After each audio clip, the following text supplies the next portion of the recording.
Dalam program Dhammakatha kali ini, Bante akan menjawab 2 pertanyaan yang masuk. Bagaimana cara menghilangkan persepsi yang salah? Saya jika mendengar suara seperti capu-capu, jadi suara capu-capu itu maksudnya pada saat makan, ya, kadang orang yang suara mengecap ya, seperti itu. Nah, itu capu-capu maksudnya ya. Jadi saya jika mendengar suara seperti capu-capu atau suara mengecap, perasaan ini berubah menjadi sangat tidak nyaman dan penuh dengan kebencian. Mungkin karena dulu saat makan saya dinasehati, jangan makan sambil bersuara, ya, jangan capu-capu. Jadi ketika saya mendengar suara orang lain capu-capu, kebencian muncul. Mohon bimbingannya karena setiap hari saya menderita kemarahan karena kotoran batin ini, Anumodana. Oke, jadi pertama Banti jelaskan dulu ya. Sebetulnya kalau secara prakteknya ya, suara ini kan hanyalah suara. Jadi persepsi yang salah ya, si penanya menyebutkan bahwa persepsi yang salah. Kalau menurut Bante mungkin persepsinya tidak salah ya, tetapi perhatiannya yang salah ya, disebutkan sebagai ayoniso manasikara. Ya, dengan kata lain ya, istilah yang lebih mudah dipahami adalah sudut pandangnya yang salah, cara memandangnya yang salah. Ya. Karena perihal capu-capu ini, sebetulnya ini adalah perihal etika, perihal norma. Dan norma itu adalah konsep. Ya. Yang disebut sebagai norma, ya, dikatakan baik atau sopan atau ramah, itu karena apa? Di suatu tempat atau di komunitas tertentu, ya, menyepakati bahwa ini adalah hal yang pantas atau tidak pantas. Nah, tetapi yang namanya norma itu tidak semua tempat mengakuinya demikian. Ya. Nah, contohnya bagaimana? Bante tahu bahwa misalnya di Jepang, ya kalau makan misalnya makan mie gitu ya, atau makan sesuatu itu tidak bersuara ya, malah katanya tidak menghormati si tukang masak. Berarti makanannya tidak enak. Nah, jadi di Jepang malah harus bersuara katanya begitu. Baru sopan, baru menghargai katanya gitu. Nah, jadi inilah perihal norma ya. Jadi kadang jadi pantas dan tidak pantas karena kesepakatan orang setempat sebetulnya. Bagaimana orang setempat itu menganggapnya. Nah, jadi misalnya ya, norma yang mana yang Anda akui ya, misalnya di tempat Anda, di Indonesia misalnya, oke, mungkin capu-capu itu seperti kurang pantas, ya, karena mungkin tidak sopan dan lain sebagainya, makan bersuara, ya. Dari kecil kita sering diajarkan bahwa makanlah jangan bersuara, ya, dibilangnya begitu, ya. Nah, jadi perihal mengeluarkan suara, jadi katanya tidak sopan atau tidak pantas, tidak layak. Nah, tapi sesungguhnya ya, kalau kita memahami apa sih hakikat dari norma itu ya, maka biasanya kita akan lebih fleksibel, pikiran kita lebih terbuka, kita lebih mudah menerima. Nah, itu salah satu cara, salah satu pendekatan yang bisa menguraikan ya cara pandang Anda yang mungkin menurut Anda salah. Ya. Jadi karena cara pandang Anda yang ideal itu, maka Anda selalu merasa tidak nyaman dan penuh kebencian saat mendengarkan suara tersebut. Tetapi sesungguhnya suara itu pada hakikatnya tidaklah bersalah. Ya. Bukanlah suara yang pantas atau tidak pantas. Tetapi normanya yang membuat jadi cara pandang Anda ya melihat itu sebagai salah.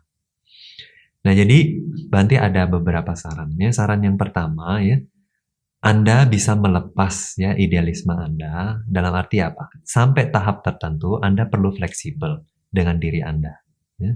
Jadi misalnya Anda tidak dalam kondisi untuk bisa mengubah orang tersebut ya yang bersuara, maka Anda harus berusaha fleksibel untuk menerima kenyataan bahwa norma bukanlah sesuatu yang absolut.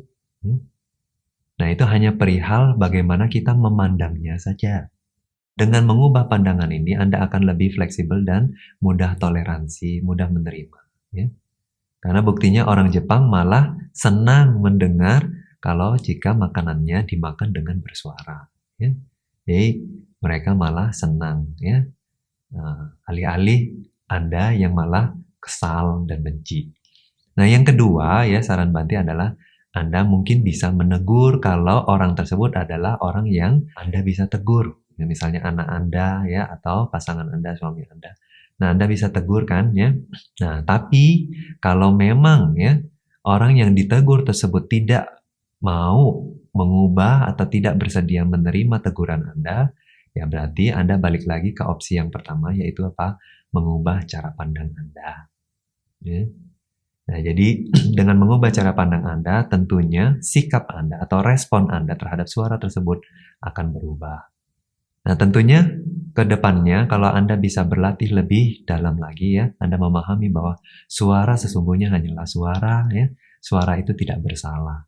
Yang bersalah itu apa? Yang salah adalah cara kita memberikan perhatian ya, sudut pandang kita yang salah sehingga nanti memunculkan kekotoran batin atau justru malah kebijaksanaan. Nah, itu jawaban untuk pertanyaan yang pertama. Pertanyaan yang kedua.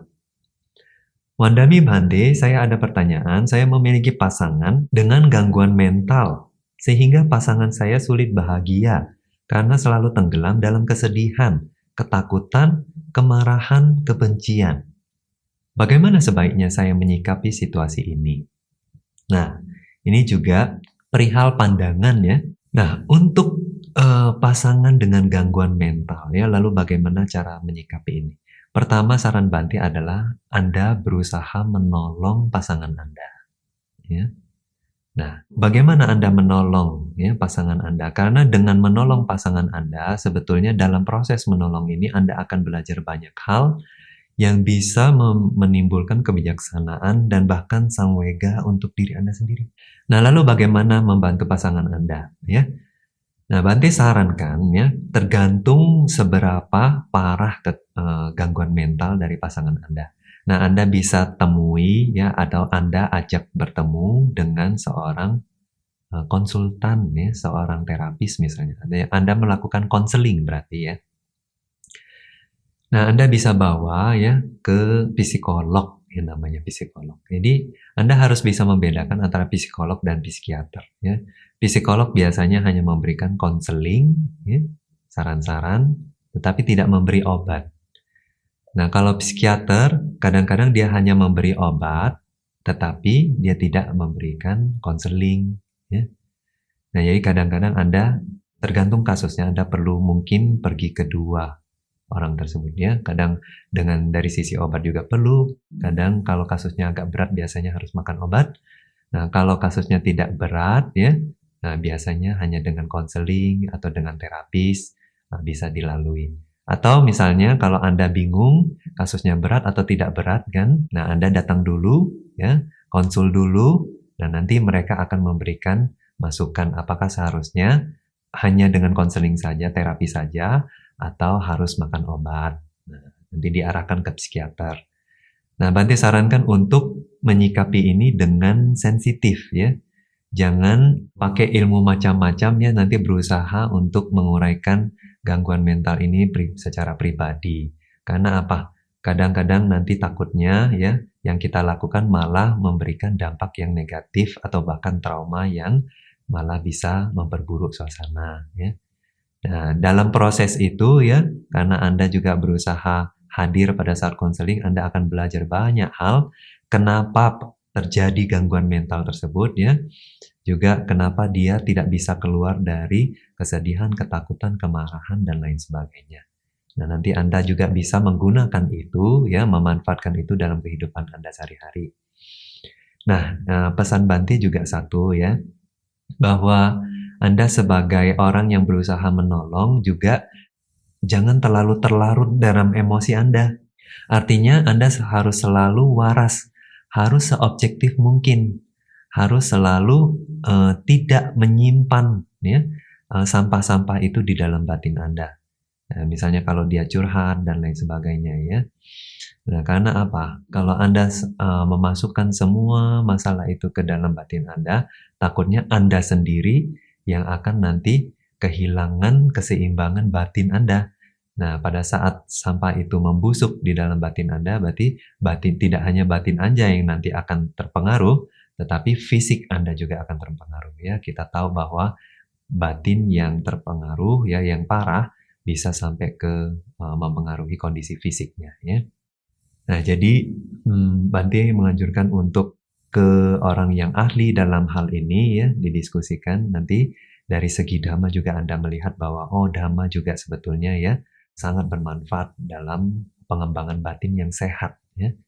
Nah, hanya batin yang sehat baru bisa mengembangkan kualitas-kualitas batin yang lebih sehat lagi nantinya ya. Itu adalah pendekatan dhammanya. Belakangan ya kadang dhamma itu tidak siap untuk dipraktekkan oleh semua orang ya. Nah, ini adalah penjelasan Bante dalam program Dhammapada kali ini.